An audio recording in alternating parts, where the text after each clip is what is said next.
We are having two people here that are going to have a short interview around the issue of regulations in the water services sector. Can you just quickly introduce yourself, please? I'm Robert Gakubia. I'm in charge of the water services regulation in Kenya. Can you show your name card, please, so that we can... Okay, and next? Jean Delahaye from IRC.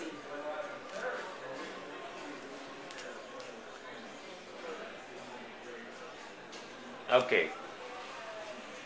So Robert, thank you for joining us today.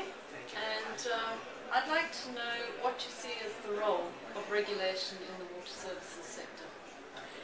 I think regulation in water services or regulation in any public sector, in my view, has been a missing link in development, overall development of our countries.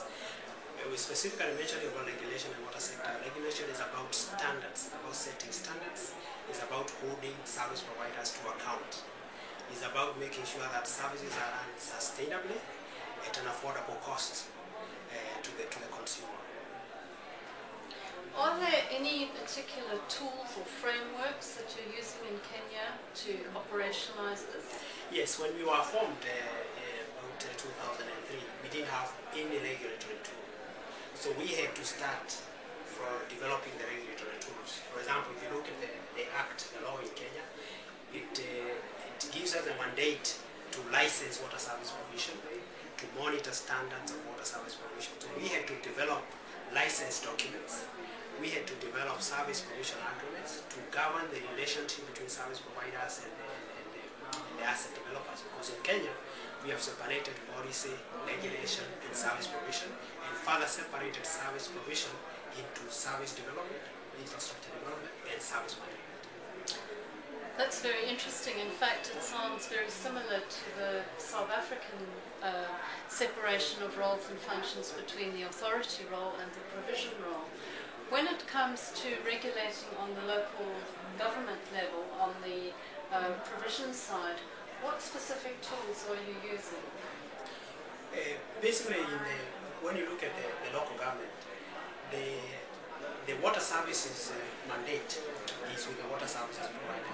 If a local government wants to run water services, it must run it as a separate entity, separate from other local government services. That means you have to ring-fence all the water. Now that has to be governed by an agreement which we are calling the service provision agreement between the water service provider, the local government level, and the water service board. The water service board is a parastatal. We have 8 of them in Kenya. That will hold the assets on behalf of the people.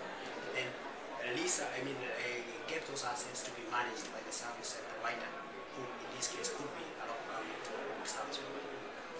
And do you have many of these agreements in place already? Yes, we have. So far we have about 118 agreements.